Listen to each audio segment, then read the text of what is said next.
Good morning students. क्या हाल? बढ़िया। चलो, तो लास्ट क्लास में मैंने कहा था कि अपन नेक्स्ट क्लास में कूलॉम के नियम का सदिश निरूपण करेंगे। तो आज टॉपिक लेकर आ रहा हूं मैं, पहले ही चैप्टर का है, कूलॉम के नियम का सदिश निरूपण। यानी कि सदिश में इसको अपन क्या करेंगे, रिप्रेजेंट करेंगे। ठीक है, तो अपन जानते हैं कि कूलॉम का नियम क्या होता है, F बराबर K Q1 अपॉन Q2 बटा R स्क्वायर, यही होता है। तो ये कोई अपन निर्देश तंत्र ले लेते हैं, एक कार्तीय निर्देश तंत्र x y x वाला, ये इसका x अक्ष है, ये इसका हो गया y अक्ष। ठीक है, कोई दो आवेश है आपके पास, बिंदु आवेश, एक है Q1 और दूसरा है Q2। ठीक है, दोनों आवेश इसके मूल बिंदु से, ये जो रखा हुआ है वो A पॉइंट पर रखा हुआ है और ये जो रखा हुआ है वो अपने पास रखा हुआ है B पॉइंट। मुझे क्या करना है, सदिश रूप में इसको व्यक्त करना है, कूलॉम का नियम लगाना है, वेक्टर रिप्रेजेंटेशन। तो सदिश में व्यक्त करने के लिए मुझे क्या चाहिए होगा, उसका स्थिति सदिश। तो मान लेते हैं कि Q1 आवेश जो बिंदु O से स्थित है उसकी स्थिति सदिश है R1 और Q2 के लिए है R2। ठीक है, ये जो भी डिस्टेंस होगी कुछ भी मान लेते, इसकी डायरेक्शन ऐसे हो जाएगी और इसकी डायरेक्शन ऐसे हो जाएगी। Q1 के कारण Q2 पर, Q1 के कारण किस पर, Q2 पर, तो 2 पर बल 1 के कारण मैं मान लेता हूं कितना, F21, और वैसे ही 2 के कारण 1 पर जो बल है वो मैं मान लेता हूं F12। ठीक है, Q1 आवेश के कारण Q2 पर, यानी Q2 पर 1 के कारण, 1 पर 2 के कारण, ये आपके पास क्या है, डायरेक्शन। क्योंकि अपन ने क्या पढ़ा था कि बल की दिशा किधर होती है, दोनों आवेशों को मिलाने वाले रेखा के अनुदेश पर। इसके कारण दिशा इधर हो जाएगी, इसके कारण दिशा इधर हो जाएगी। इस आवेश से अगर बल ये है, यानी कि इस आवेश के कारण बल पर इसकी बात करता हूं, यानी कि इस बल की बात करता हूं, तो इसके लिए मान लेता हूं जो डिस्टेंस है वो मैं मान लेता हूं आपके पास है R। हाँ, 2 1 की बात कर रहे हैं तो 2 1 ले लेता हूं इस डायरेक्शन में, और इसके यानी इसके लिए, इसके कारण इस पर बल जो इधर है उसके लिए दूरी जो मैं मान लेता हूं वो मैं मान लेता हूं R12 सदिश। ठीक है, डायग्राम समझ में आ गया। तो देखो इधर,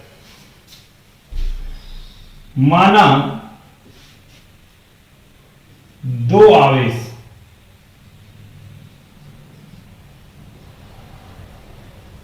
Q1 व Q2 जिनके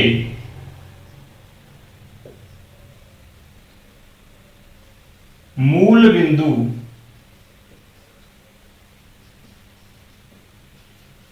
O से स्थिति सदिश क्रमशः R1 व R2 है। ठीक है, तो दो आवेश आपके पास मान लेते हैं Q1 और Q2 जिनके मूल बिंदु O से स्थिति सदिश है R1 व R2। आगे देखो, चूंकि कूलॉम नियम क्या कहता है, कूलॉम नियम होता है F बराबर K Q1 Q2 upon R square.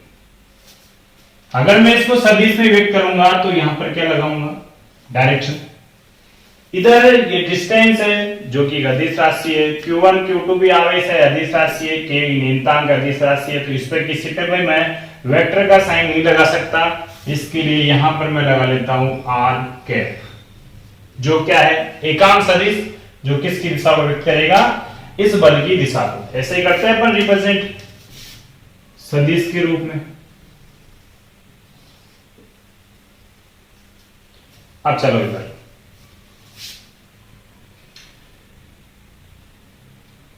माना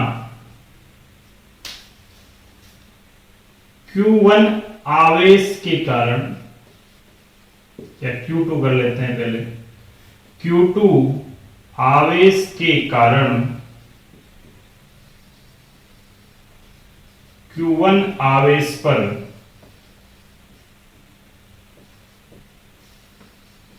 लगने वाला बल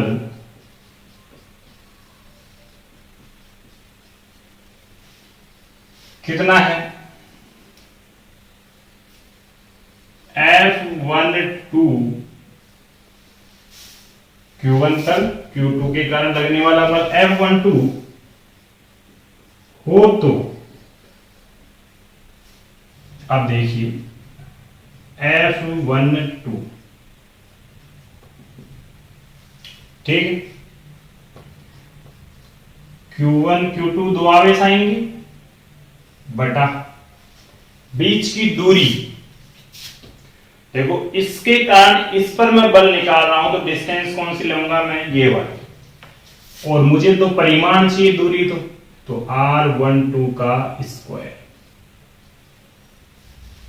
सदिश में व्यक्त कर रहे हैं तो इसलिए इधर क्या आ जाएगा, R12 कैप।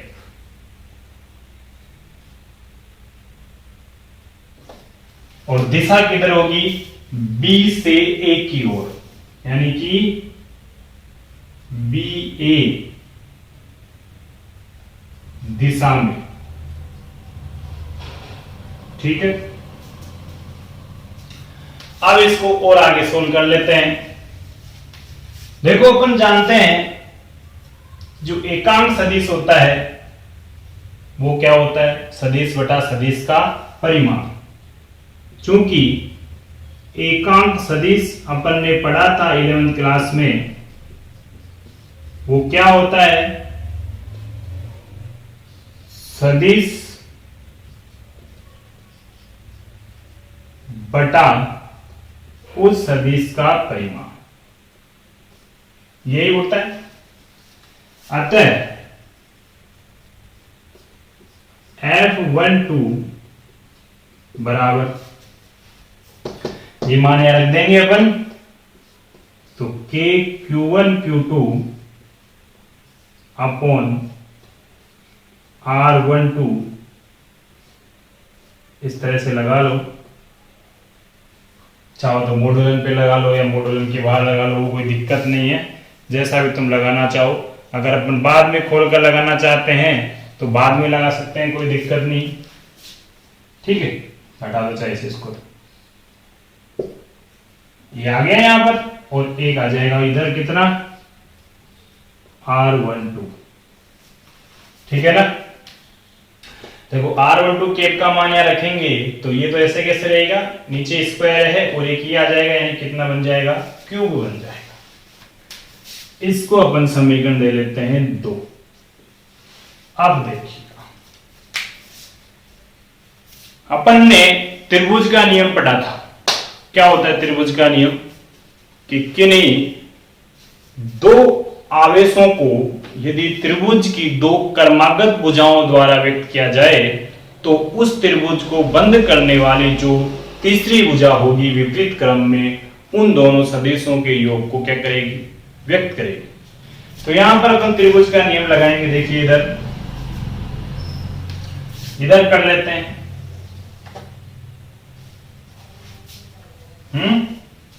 यहां लिख दूं। देखो त्रिभुज, कौन सा त्रिभुज, OAB। लेकिन मैं ये वाली डायरेक्शन दे रहा हूं इसलिए मैं लिख देता हूं ओ बी ए। त्रिभुज ओ बी ए में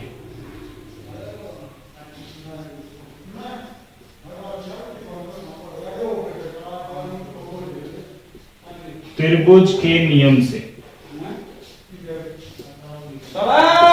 तो त्रिभुज ओ बी ए में त्रिभुज के नियम से देखिएगा इधर, त्रिभुज ओ ए बी ले लेते हैं और इसके अंदर त्रिभुज का नियम लगाते हैं।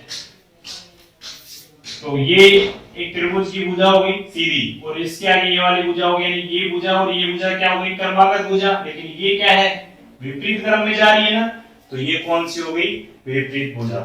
त्रिभुज ओ बी ए में त्रिभुज के नियम से आपके पास क्या आ जाएगा, जो विपरीत भुजा होगी यानी कि ओ ए होगी, ओ ए जो सदिश होगा वो किनको व्यक्त करेगा, दो क्रमागत भुजाओं को यानी ओ बी और बी ए को। तो ओ बी प्लस बी ए, ठीक है, यही होता है त्रिभुज का नियम। चलो ओ बी कितना है, कितना है ओ ए कितना है आपके पास R1, तो R1 सदिश बराबर ओ बी कितना है R2, तो R2 सदिश प्लस बी ए कितना है, ये वाला लेंगे क्योंकि मैं इसकी बात कर रहा हूं, तो ये R12 सदिश। ठीक है, इसको क्या लिख सकता हूं मैं कि R12 सदिश को मैं लिख सकता हूं R2 सदिश माइनस R1 सदिश, ये लिख सकता हूं ना, क्योंकि इसको इधर लेके आएंगे माइनस, ओह सॉरी, इसको अपन लिखेंगे R1 और ये होगा 2, तो ये इधर आएगा माइनस का हो जाएगा, और इसको अपन समीकरण दे लेते हैं 2 और ये हो जाएगा 3। ठीक, अब ये जो R12 का मान है वो अपन रख लेते हैं समीकरण 2 के अंदर। तो समीकरण सेकंड एंड थर्ड से आपके पास जो बल है F12 वो आएगा K Q1 Q2, ठीक है ना। अब R12 है उसकी जगह रख लेते हैं R1 माइनस R2, तो R1 minus R2, R1 minus R2, कोई दिक्कत है, अगली। अब इसको समीकरण दे लेते हैं अपन 4। तो ये देखिएगा आपके पास Q2 आवेश के कारण Q1 आवेश पर ये क्या आ गया, बल आ गया। अब अपन को क्या चाहिए, 1 के कारण 2 पर कितना बल लग रहा है, ये वाला बल चाहिए। इसको निकाल, इसको समीकरण दे लेते हैं, दे लिए समीकरण, तो थोड़ा सा बॉक्स में बंद कर देता हूं मैं इसको, ठीक है। Q1 पर Q2 के कारण आ गया, अब इसी प्रकार निकाल लेते हैं Q2 पर Q1 के कारण। तो देखिए इधर माना, सॉरी, इसी प्रकार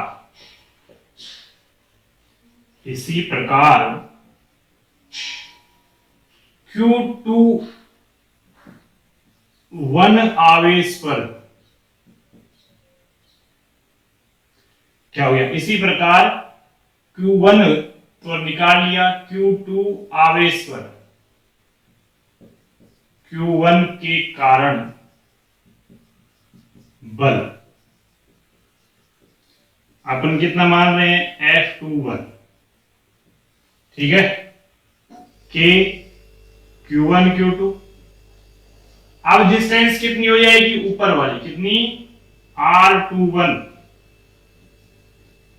और इसका आ जाएगा कितना, क्यूब, क्योंकि मैं केप को डायरेक्ट ही बदल दिया यहां पर ना, शॉर्ट कर दिया, पहले बता दिया मैंने, क्योंकि एकांक में रखूंगा मैं वहां पर R21 की जगह 12 की जगह रखूंगा 21 स्क्वायर 21 केप, फिर उस केप को अपन सदिश में बदलेंगे तो ये कितना आ जाएगा, ये वाला। तो समीकरण इसकी तरह मैंने उसको ये लिखा, कोई दिक्कत है? डायरेक्शन दे देते हैं, किधर देखें, दिशा किधर हो जाएगी, इधर या इधर? तो R21 इधर है तो दिशा हो जाएगी A B Disha, A B दिशा में। कोई दिक्कत है? चलो ये हो गया। थोड़ा क्या एक साथ होगा नहीं मेरे हिसाब से, कोशिश करते हैं फिर। अब चेंज क्या करना है अपन को, ये वाला त्रिभुज नियम लगाना है वापस। तो डायरेक्ट लिखूंगा, देखो मैं इसको, तो त्रिभुज ओ ए बी में, ओ ए बी में त्रिभुज नियम से सेम यही आएगा। त्रिभुज ओ ए बी में देखो, ये इधर जा रही है, ये इधर जा रही है, ये भुजा इन दोनों भुजाओं के योग को व्यक्त करेगी। तो R2 बराबर क्या आएगा, R1 प्लस R21। तो R2 बराबर R1 प्लस R21, मुझे क्या चाहिए, R21। तो R21 बराबर हो जाएगा R2 माइनस R1। ठीक है। अब ये जो मान है वो अपन रख लेते हैं यहां पर, कहां पर, इसमें। तो देखिए इधर मैं सब मिटा देता हूं, कुछ उदाहरण तुम ऐसे समझ लो, वापस एक बार और बता रहा हूं इसको। माना दो आवेश है Q1 Q2 जिनके मूल बिंदु O से स्थित सदिश है R1 और R2। ठीक है, ये आपके पास कूलॉम का नियम होता है, इसे मुझे सदिश में रिप्रेजेंट करना है ढंग तरीके से। या पर कह सकते हैं कि जो मैंने तुमको कहा था कि कूलॉम का जो नियम है तृतीय नियम का पालन करता है, गति के तृतीय नियम का, वो भी सिद्ध हो जाएगा यहीं से। Q2 आवेश के कारण Q1 पर लगने वाला बल मैंने माना है F12, तो F12 हो जाएगा आपके पास कुछ ये। ठीक है, अब मैं समीकरण 5 का और 6 का यूज करता हूं, ये मिटा रहा हूं मैं यहां से।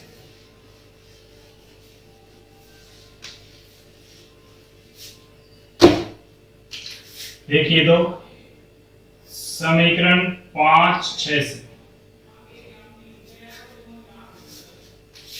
F21 बराबर के Q1 Q2 upon R2 minus R1, क्योंकि आपके पास R12 कितना आया है, R2 माइनस R। मान रख दी, कुछ नहीं किया है अपन ने। ठीक है, R21 का मान रख दिया मैंने यहां से, और ये अब देखिए मैं कॉमन लेता हूं माइनस का साइन। देखो ऊपर एक माइनस का चिन्ह लेता हूं तो मैं आगे लगा लेता हूं यहां माइनस के Q1 Q2 अपॉन, और ये आ जाएगा, फिर माइनस कॉमन ले लिए ना, तो ये क्या हो जाएगा, R1 माइनस R हो जाएगा। और ये भी क्या हो जाएगा, R1 माइनस R2। इसको मैं इस तरह लिख देता हूं, लेकिन माइनस को मैं ये रख दिया इसके, ये आ। ठीक,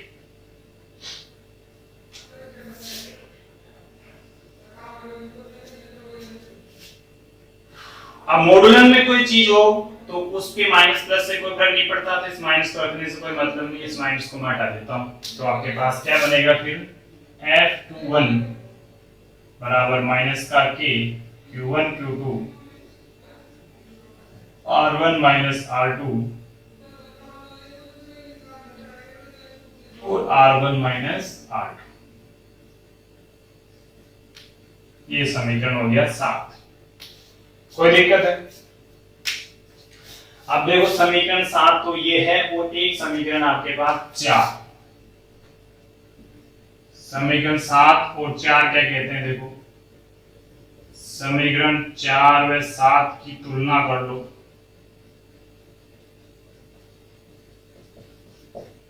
तुलना करोगे, माइनस को भूल जाओ, ये बाकी जो भी डिजिट्स है वो यही है, सेम है। तो मैं इसकी जगह क्या रख सकता हूं, F12।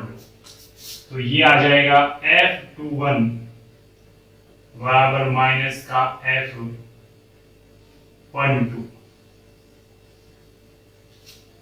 देखो इधर F21 तो ऐसे कैसे, माइनस को ऐसे कैसे, इस पूरे की जगह जो बच रहा है उसकी जगह कितना रख सकते हैं अपन, F12। तो ये हो जाता है आपके पास कूलाम के नियम का सदिश निरूपण।